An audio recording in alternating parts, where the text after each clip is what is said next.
Good afternoon, and welcome to the August Wonders of the World, or WOW, webinar. WOW is sponsored by the Friends of the Lafayette Library and Learning Center, which is the all-volunteer organization that sells used books to support the Lafayette Library. And I'm Ellen Reinses, the volunteer coordinator for the WOW program. Our topic today is about the Berkeley Art Museum Pacific Film Archive and how they've weathered the past year, their reopening, and what's coming up at the museum.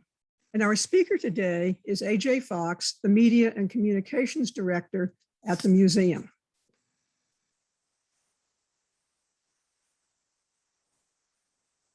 The Friends of the Library are continuing to offer the WOW lectures and the Sweet Thursday author events online as webinars.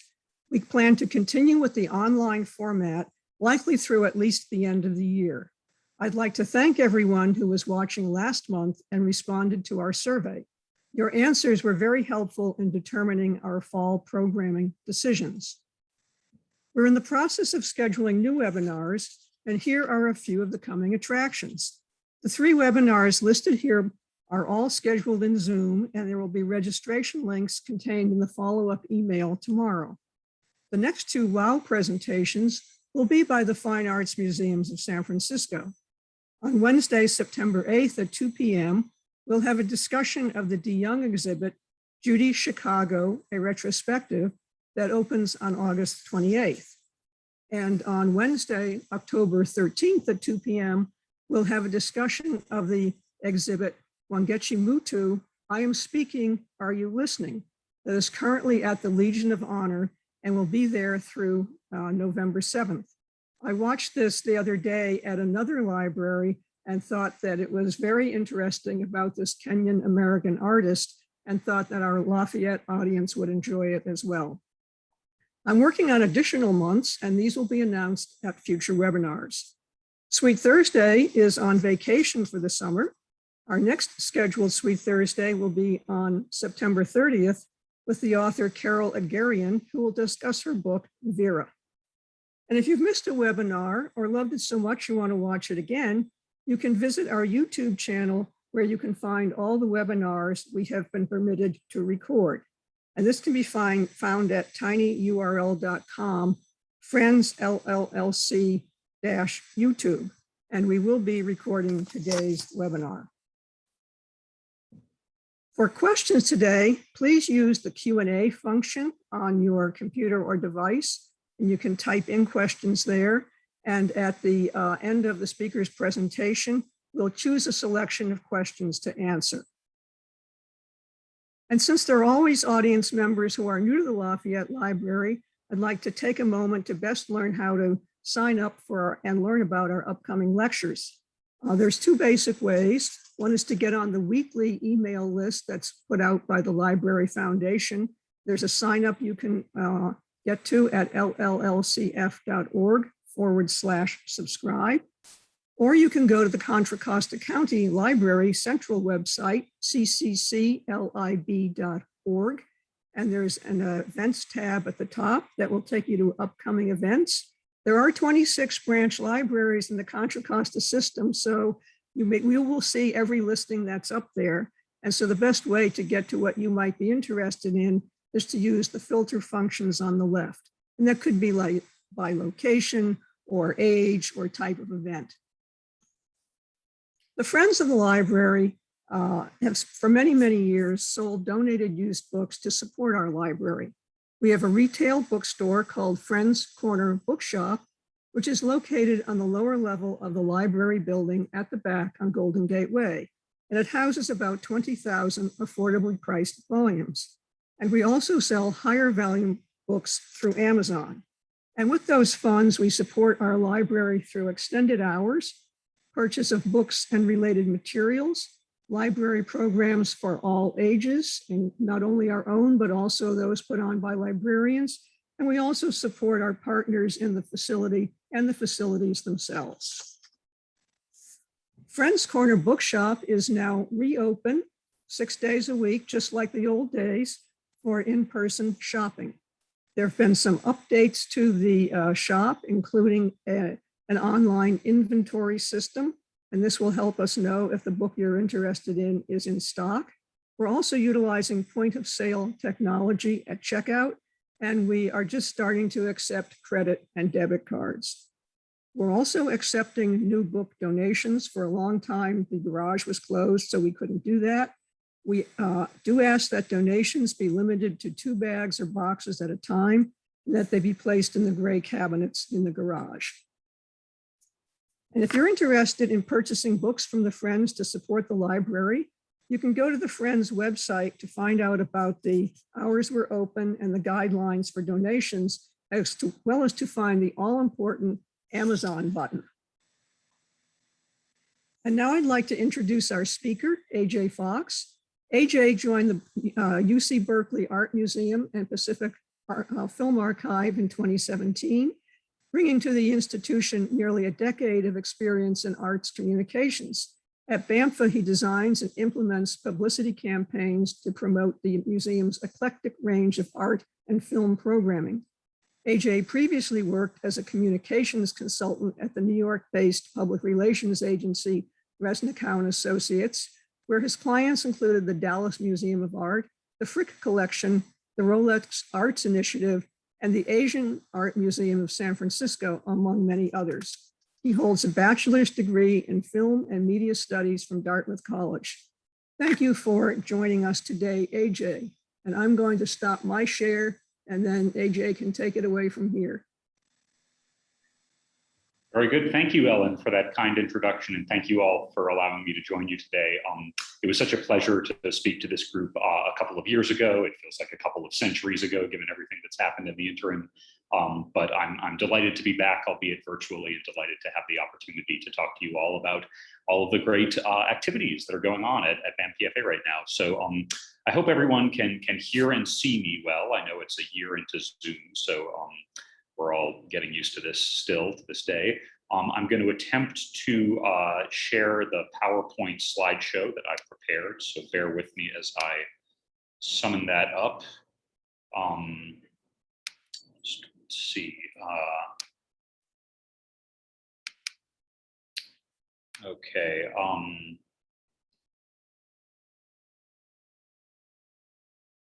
So you should be all able to see a screen-wide fill of a photo of the Berkeley Art Museum. I hope someone will let me know in the chat if that is not visible.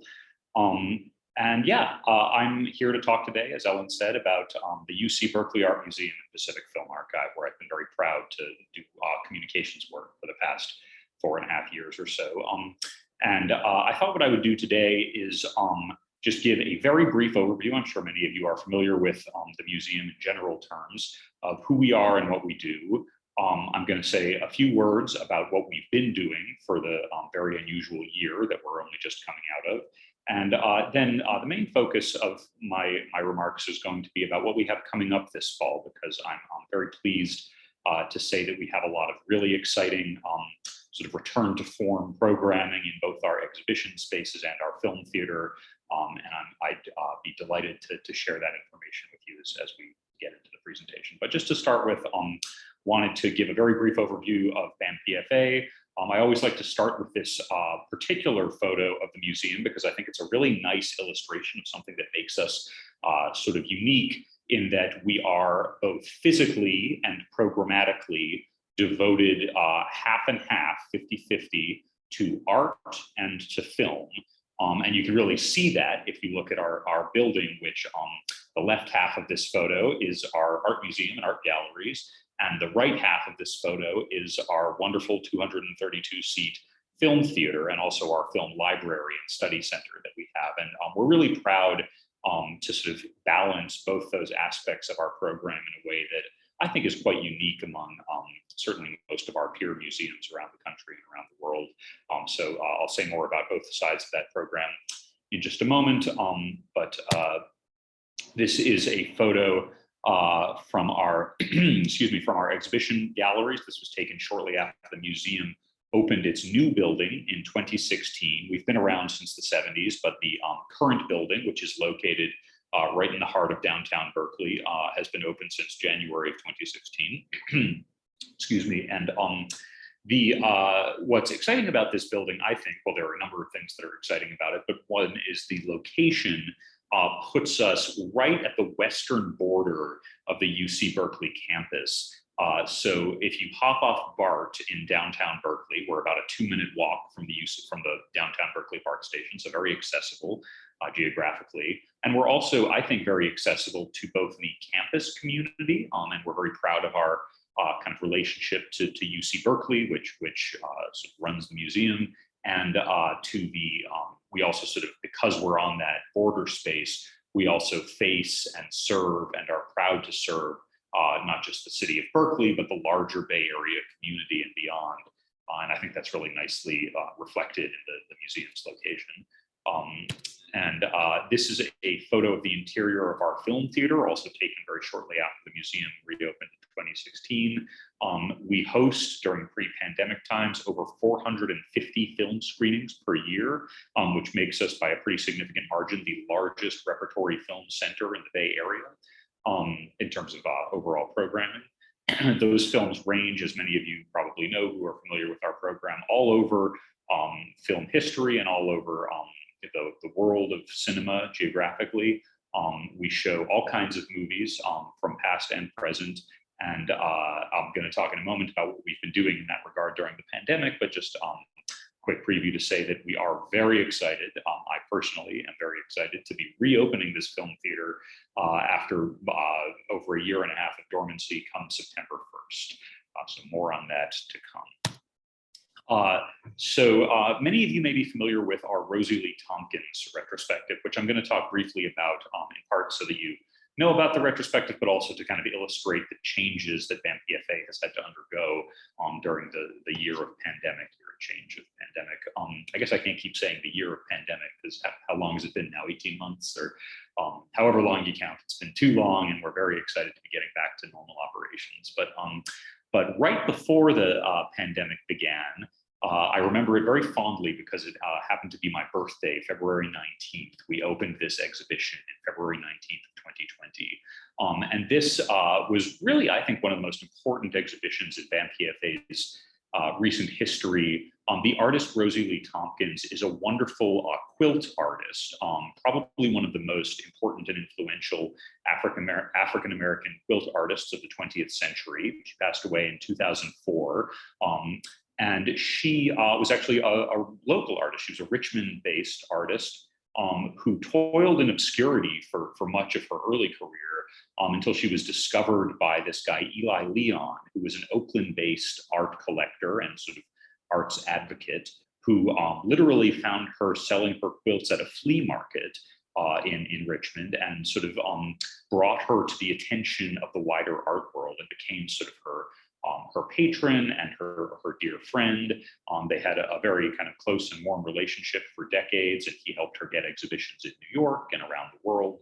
And he also collected a lot of her work. He collected over 500 quilts by Rosie Leempkins, who, although she was a very sort of successful and prolific artist, was sort of very cautious about lending her works out to others. So it was kind of a big deal that he assembled so many works of hers. And that collection was assembled as part of a much larger collecting practice by Eli Leon, who, when he passed away in 2018, had assembled over 3,000 African-American quilts by a whole range of artists, including Rosie Leempkins. And the story goes that after he died, about 2 weeks after Eli Leon passed away, BAM-PFA got a phone call where we learned for the first time that Eli had left us the entirety of his 3,000 work collection in his will, which was a shock and an exciting surprise for the museum to discover. That was, in sort of a stroke, transformed BAM-PFA into the world's largest holder of African-American quilts anywhere in the world.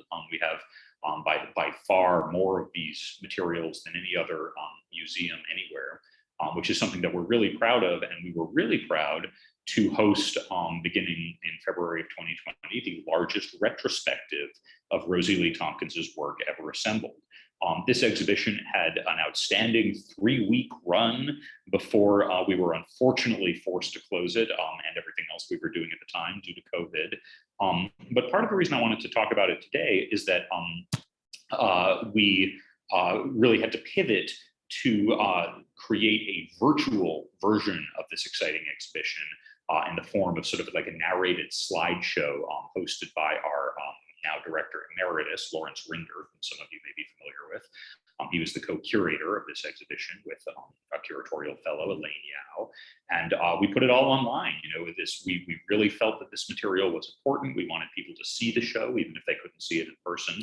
And even to this day, you can go on our website and examine this hour-long tour that showcases Rosie Leempkins' really amazing and important quilt works. I should add that the show did return in person from May 3rd, when we finally reopened our art galleries earlier this year. It actually closed just recently on July 18th. Hopefully some of you were able to see the exhibition in person before it closed again. I was really, frankly, quite personally relieved and excited that we did have at least a few months of having it open before we eventually had to take the works down. But the response during that period was really heartening and ecstatic. I think a lot of our visitors felt sort of restored after a very difficult year by seeing these just large and magical quilts. And we were really excited to show them. And as the publicist for the museum, I would be remiss not to note that the New York Times flew a critic in, Roberta Smith, to review this show, and she called it a life-changing, history-altering exhibition and one of the most important art events of 2020. So we're gloriously proud of that national praise. So the pivot to virtual for Rosie Leempkins and for everything else was part of how BAM-PFA saw ourselves through the year of closure during the pandemic. We were closed from early March of 2020, which is about when most other museums started to close their doors, all the way up to the reopening of our art galleries on May 3rd of this year, and they remain open to this day. We are operating on reduced hours at the moment and reduced days of the week. We're only open Fridays through Sundays at this time. We are going to extend our hours back to their pre-pandemic normalcy of 11 a.m. to 7 p.m. on Wednesdays through Sundays. I'll repeat some of that information at the end of this presentation, but that is going to happen at the end of August with the opening of our New Time exhibition, which I'll talk about in a moment. But just to say that during the period of closure, we put a number of different virtual exhibitions on our website. We also did a lot of virtual cinema to compensate for the fact that we were not able to show movies in person during this period. We continue to do a robust slate of virtual cinema available on our website. And I should explain what the term virtual cinema refers to in this case. So as many of you who have visited BAM-PFA's website may know, we are now sort of getting into the streaming business alongside Netflix and Hulu and all the others. We have a robust and growing number of both classic and contemporary films that are available to rent a la carte from our website. Depending on the film, it's usually about $12 a pop for the rental fee, which gets you access to the film for 3 days. This is just a sample I just screenshotted from our current website of some of the films that we have up right now. I was personally a big fan of the French New Wave director Eric Romer's Tales of the Four Seasons, a wonderful quartet of sort of sultry French dramas that I think actually was just taken down on our site, but we had a really good run for a few months there. And this was a very unusual and kind of experimental thing for us because BAM-PFA is really good at showing movies in person, but we had no experience, zero experience at the start of the pandemic of showing movies online. And like, obviously, when you're doing that, you have, I was joking about Netflix a month ago, but we were competing and continue to compete with all of the big streaming services that you're all probably familiar with, from Netflix to Amazon to Hulu to all the rest. So what we really tried to do to make our virtual streaming special, and this is something that continues on our website and that I encourage you to check out to this day, is create opportunities to engage with filmmakers, to engage with artists, to have panel discussions on Zoom in association with many of our films. In a few cases, we actually showed films that were exclusive runs for BAM-PFA, including a very popular documentary called Ermi by a local Bay Area filmmaker about her family's history, growing up Jewish in Europe right before the Holocaust. That was one of the most successful films we showed online during this period, and a lot of other interesting films like that. In addition to being a great way to keep in touch with our film audiences across and beyond the Bay Area, this pivot to virtual streaming has also been, frankly, a great way to raise revenue for the museum during a time that we weren't able to welcome people in person. I think it was a great way, in sort of a silver lining sense, to reach some new audiences who don't live in the Bay Area, but who are aware of BAM-PFA, and suddenly, because of the magic of the internet, had the ability to engage in our virtual film program like they never would have been able to engage in our in-person film program. So it was exciting for me to hear from some of those folks and to know that we were extending our impact well beyond the Bay Area many times over the course of our film programming. So as I mentioned, this is all still going on online. We have, I think, over 24 films available for rent on our website right now. I encourage you to check those out. But I am also very excited to share the news that BAM-PFA is returning to in-person film programming. And depending on how you count, that actually starts tomorrow with an outdoor screening that we're doing.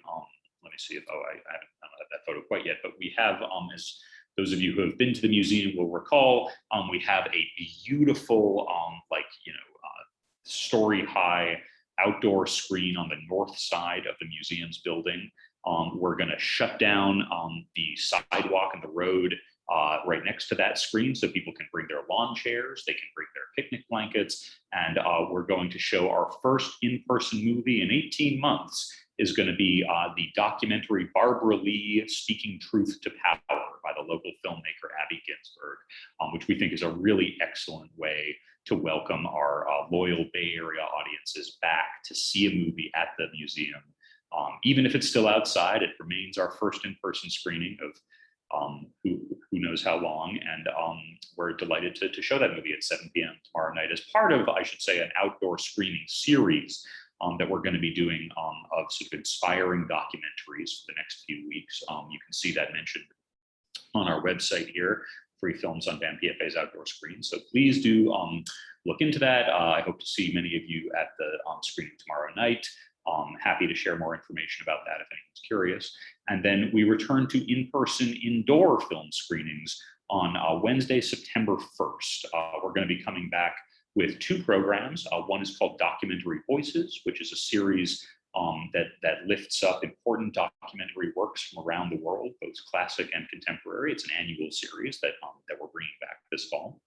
Another annual series that we're going to be returning with is Alternative Visions, which celebrates the really robust history of avant-garde and experimental filmmaking in the Bay Area. So, given ongoing concerns about pandemic sensitivity, we are going to be requiring masks at all of these screenings. We may be limiting capacity to 50% at some of them. That's something we're in conversation with public health officials right now. But we are very excited to be bringing people back into the glorious 232-seat Osher Theater come September 1st for what will initially be a once-a-week screening program alternating between those two series, but starting with the return of the Mill Valley Film Festival in mid-October, which we will be the exclusive East Bay venue for. We are going to get back to 5-day-a-week film programming starting with that festival. So watch this space and watch our website for more information on that. This is just one example among many of some of the performance programs that we executed during the pandemic online. We have a really terrific education department that thought very creatively about how to do live performances, live education programs, and live panel discussions entirely over the internet for the past year and a half. One of my personal favorites was something called Duets in Social Distance, where our programs manager, Sean Carson, went out and found all of these married couples of musicians who live in and around the Bay Area and got them to record duets, these spouse couples performing in their homes, sometimes with like little kids stumbling into the background. It was really fun. Did these beautiful live concerts that were streamed online through our website. Got a really great response to some of this, and it was just really, I thought, exciting and frankly really spirit lifting to be able to bring to pipe live music into people's homes with these local Bay Area artists performing, compositions that they had created for us, and we're really excited to do that. So there remains a number of virtual performance programs on our website, kind of alongside the films. So I encourage you to check those out. We are going to be returning with some in-person performance programs in the museum this fall. I don't have a lot of information to share about that just yet. But again, as with everything else, please check back on our website, and hopefully you'll be able to attend some of our live performances at the museum this fall. So I've talked a lot about our closure. I wanted to talk a little bit more about our reopening and how that's been and what that's been like for us. So, those of you who have heard from other museums will know that there was a lot of kind of uncertainty last year, a lot of stopping and starting and making plans that then fell through. We were very optimistic at one point that we were going to be able to open the museum in November of 2020. And then, I forget which number of a surge it was, but the third or fourth or fifth surge happened, and we had to cancel those plans and were unable to open basically for the remainder of 2020, which was a hard thing. And it was, I could sort of go on at interminable length about all of the challenges that created for us financially in terms of our staff morale and all sorts of other things you can imagine. And I'm sure some of you are personally familiar with how hard it's been to try and do what we do so well remotely this year instead of in person. But we were really happy to be able to reopen the museum's exhibition galleries on May 3rd, as I mentioned. We have been really thoughtful and really conservative, small c conservative in our approach to visitor safety during this period. We've been in regular correspondence with not just the public health authorities for the city of Berkeley and for the Bay Area, but also UC Berkeley's public health authorities to make sure that we are absolutely meeting or exceeding all of the very highest standards for visitor attendance and safety, things like universal mask requirements. We've upgraded our AAC system and our ventilation system to ensure air circulation in the building. We, for a time, were limiting capacity to 25% in our galleries. We've been doing social distancing, high touch cleaning of all surfaces, et cetera, et cetera, et cetera. And if anyone has questions or concerns about the steps that our visitor services team is taking to make sure that people are safe when they visit the museum, I'm happy to address those in the Q&A. But something that we've been really encouraged by is that audiences have been flowing back into the museum ever since we reopened. People want to engage with art. People are excited to come back. As I mentioned, our Rosie Leempkins exhibition picture here got a tremendous public response. And we see that only accelerating as we strive to get back to normal this fall. And I think having the in-person film programs as well will be a big part of that. So that's what I wanted to say about that. So what are you going to see if you come to BAM PFA right now and in the coming weeks? Well, we have a number of different exhibitions open at this time, and then one very big exhibition that we are feverishly working to open at the end of this month that I'll talk about in a minute. But for the moment, one of our most exciting shows right now is an exhibition called The Enduring Mark, 6 Centuries of Art from the Gray Collection. The story behind this exhibition is that a couple of years ago, we got a really exciting and incredible bequest from the Gray family, which is an important sort of arts philanthropy family based out of Chicago. They donated to BAM PFA 15 extremely rare works from their collection of European drawing, including this Joan Moreau picture here, and then a number of sort of like old masters European works and some work from the 20th century. There's a Jackson Pollock study in there, among other things.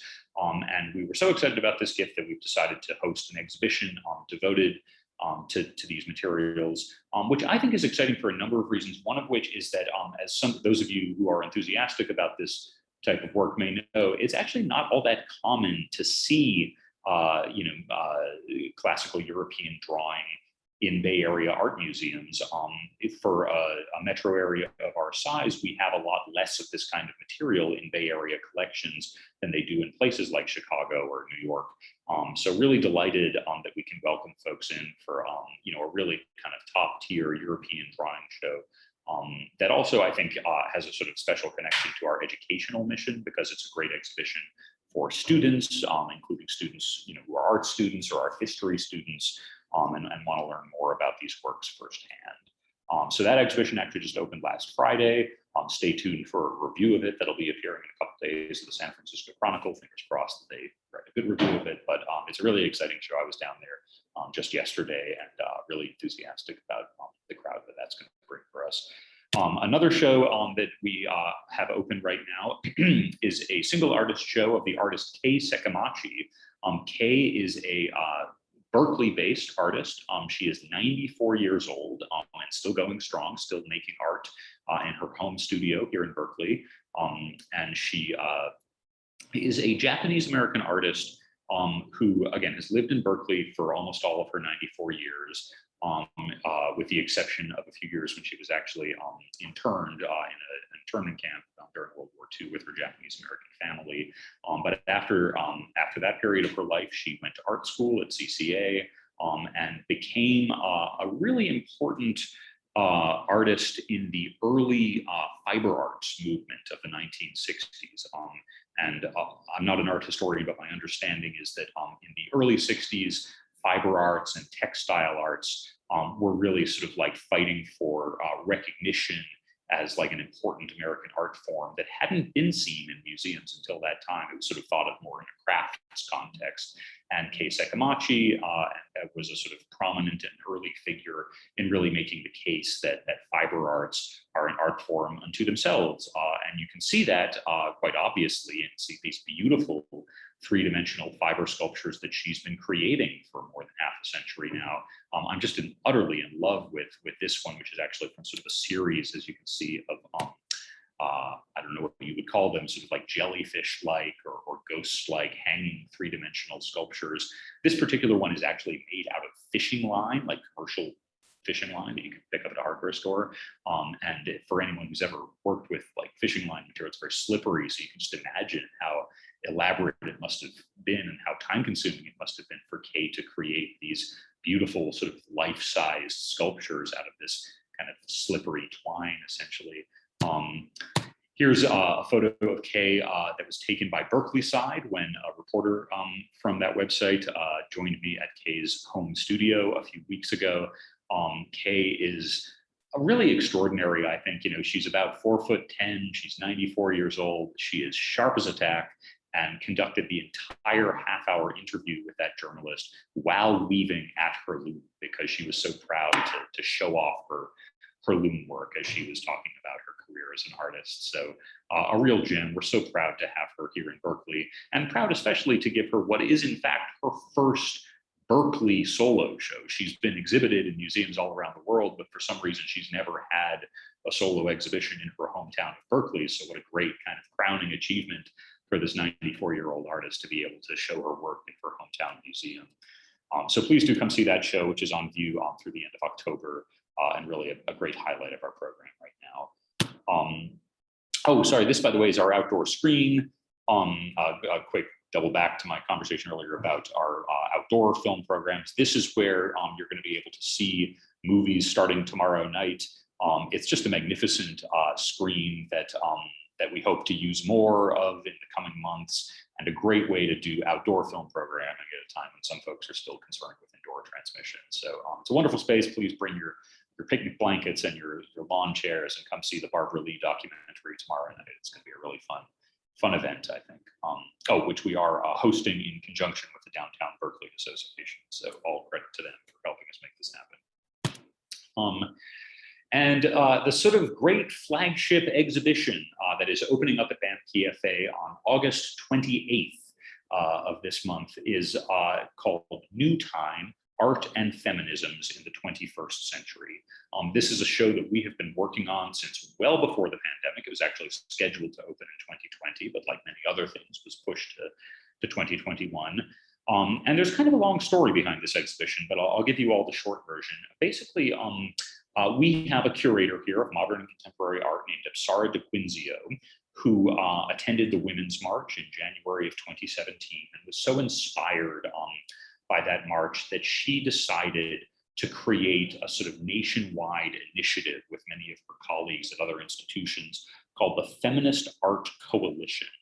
And the thinking for that was that museums, not just in the Bay Area, but nationwide in all 50 states, would get together and present a sort of 3-month nationwide festival, essentially, of feminist-themed art programming that was supposed to take place from September of 2020 through November of 2020, culminating in the 2020 presidential election. And the hope was that this was going to be kind of a powerful artistic response to a lot of the feminist issues that were being discussed around the 2020 presidential election cycle. Well, as you can imagine, the pandemic put a bit of a monkey wrench into that plan, but the Feminist Art Coalition remains alive and well, and over 100 museums are still participating, including many of the great New York museums like the Met and MoMA, as well as museums here, like our colleagues at the DeYoung Museum and elsewhere, are doing feminist-themed art shows throughout the year of 2021. So this has been happening all over the country. If you go to feministartcoalition.org, you'll read sort of a full roundup of all the shows that have been put on during that time. There's a great New York Times article. That's my colleague Apsara on the left there. This article came out on March 2nd of 2020, talking about all of the great feminist art programming that was going to open up later that year. But it's still very relevant. Most of that programming is still happening. And we are so proud that BAM PFA was sort of the convening force for this nationwide feminist art project that has reached countless audiences, again, in all 50 states, with museums large and small. And our contribution to that Feminist Art Coalition, in addition to being the sort of convening force behind it, is an exhibition that we're finally opening at the end of this month called New Time, Art and Feminisms of the 21st Century.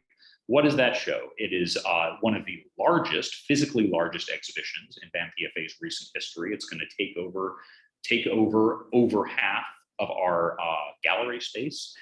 So it's going to fill the museum, really, including a lot of sort of hallway and interstitial spaces in addition to our traditional galleries.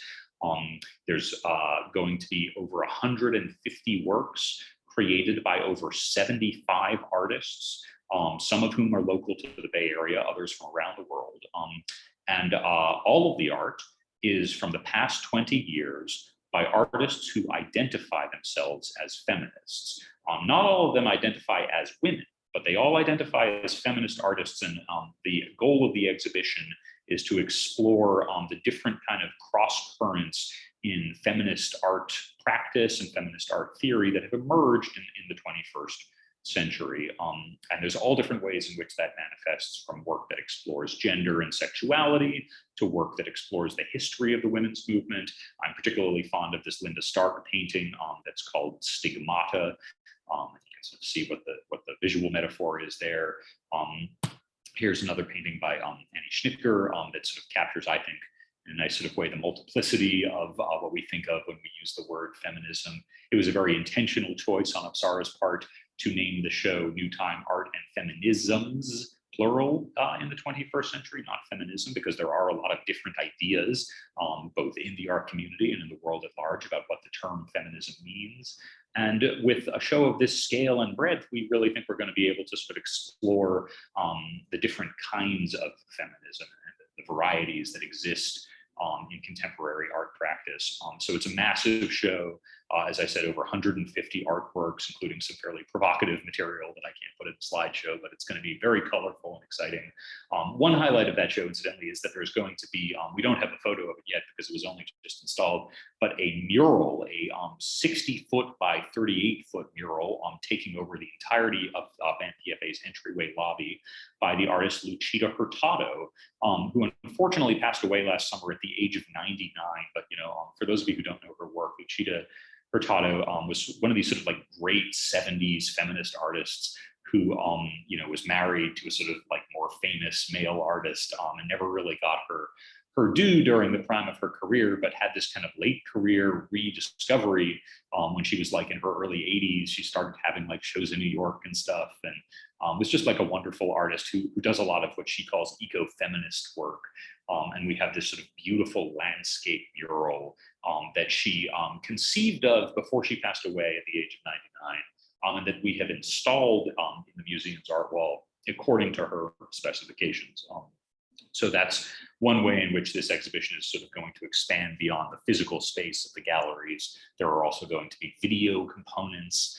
We're hoping to do a feminist film series in the Osher Theater starting in November, and all sorts of related public programs, not all of which I'll go into here, but one particularly notable one that I'm excited about is for those of you who are classical music fans, the distinguished local pianist Sarah Cahill will be joining us on December 18th to do a marathon 7-hour performance of classical compositions by female composers. And she's going to set that up on a grand piano in our atrium space and just play basically all day long on a Saturday. And people are going to be able to sit and enjoy the music or mill about in the galleries while it's happening, because it's really going to like fill the entire museum for 7 hours with the music of great female composers.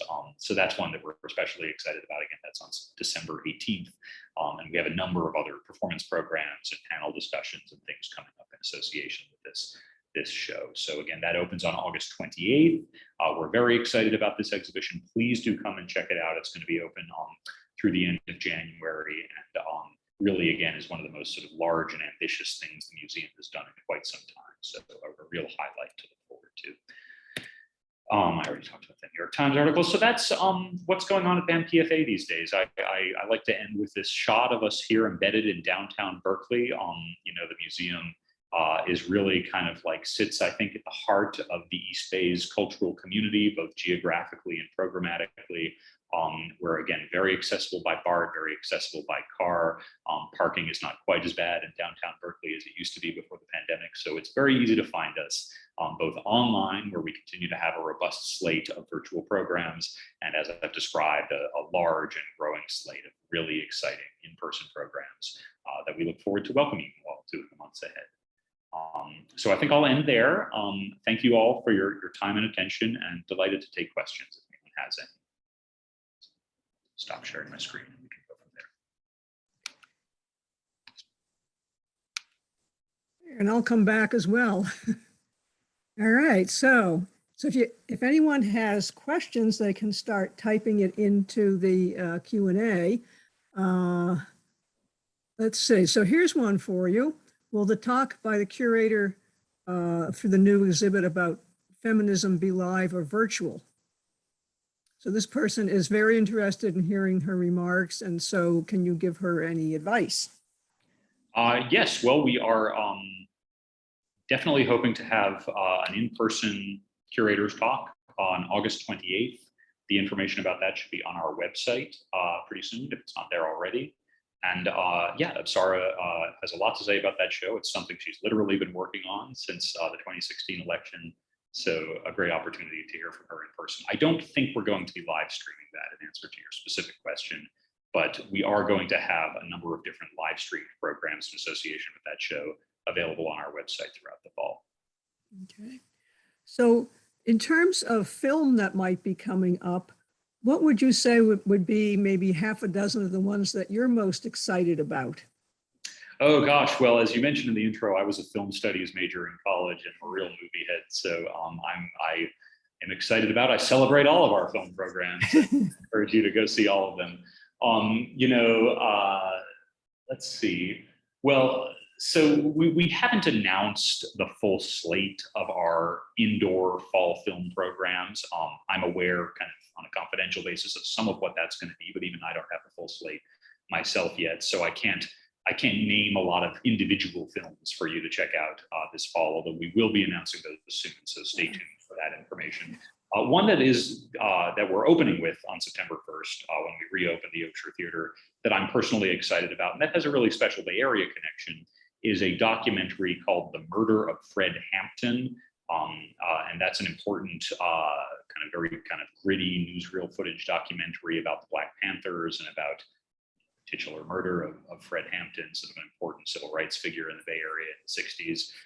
That film is like, I know it's kind of a grim subject, but it's like such a slice of Bay Area political life in the 60s, and a really important piece of documented history that I think is like, we've wanted to come back both with our indoor screenings and with the Barbara Lee documentary tomorrow night, with films that speak to our local community, right? We could have reopened with Citizen Kane or, The Seventh Seal or like a Marvel movie or something, but we wanted to open with films that speak specifically to the Bay Area. Because we've had a great year of programming virtual films to folks all around the world. Anyone with an internet connection could rent a film from BAM PFA this past year. And we're excited about those new audiences. We hope to continue reaching audiences outside the Bay Area. But I think there's also something to be said for playing Bay Area movies for Bay Area audiences. So the both Barbara Lee documentary and the Fred Hampton documentary are really great examples of that. And then the last thing I'll plug from the film side is, as I briefly alluded to earlier, the Mill Valley Film Festival, which I'm sure many of you have attended, are familiar with, is coming back in October. It's coming back in person in October, which they and we are very excited about. And we have a long and warm relationship with that festival and are very proud to serve as their exclusive East Bay venue. So if you want to see movies at the Mill Valley Film Festival, and you should because they have a great program, but you do not care to drive all the way up to Marin County, please do stop by BAM PFA from October 7th through 16th, I believe are the dates. We don't actually know yet what films they're going to be programming, but we know that many of them will play in BAM PFA's film theater, and we're delighted to welcome folks back for that festival. Does the museum offer Zoom talks for organizations rather than videos? I'm not. And I presume maybe the question is about individual exhibits that might be going on.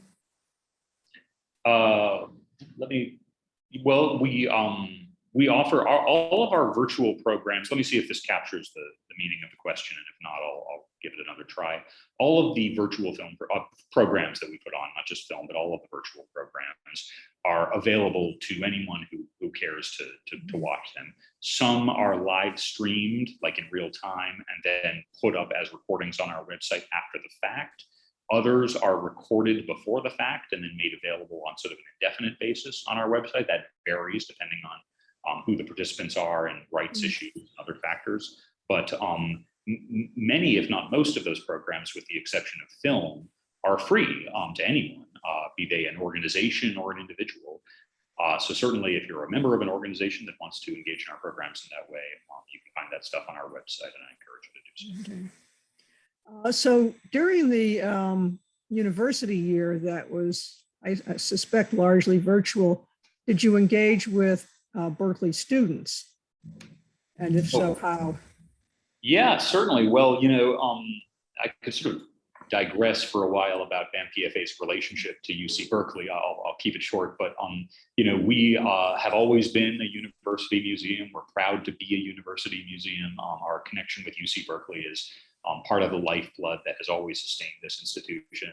And although we are very much open to the public, and in fact, the majority of our visitors are non-UC Berkeley students, we do have a robust minority of our audiences, our undergrads and art students and people from all over the campus community. And that has continued to be true during the pandemic. We've done a number of educational programs, particularly in association with individual classes that are taught at UC Berkeley. We have great relationships, obviously with like the studio art department, the art history department at UC Berkeley, but also like with other departments that you might not think of. We work with everyone from geography professors to professors in different language classes or culture and ethnicity classes. Obviously, film is a big connection for us in media studies.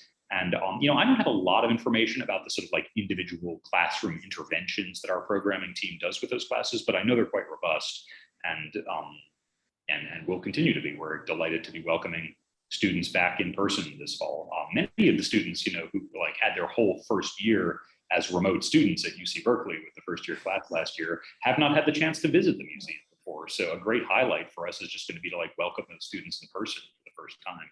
Really looking forward to doing that. All right, well, I think we should wrap up. So AJ, I'd like to thank you for sharing with us how you all managed to deal with the last year. And it looks like many cases it was very successful in terms of pivoting to new ways of presenting online or presenting information and engaging with the public online. And all of us have found that to be a big challenge, both as recipients of information as well as someone who is presenting information. So congratulations to you and the museum. And I'm sure everyone is looking forward to coming out of this and visiting you at some point, if not in the near future, the little bit longer future. Thank you very much, Ellen. And thank you all again to this group for having me. I do hope to see you all at MPFA in the coming months. And I look forward to getting back to normal as we head into the fall. All the best. Thank you.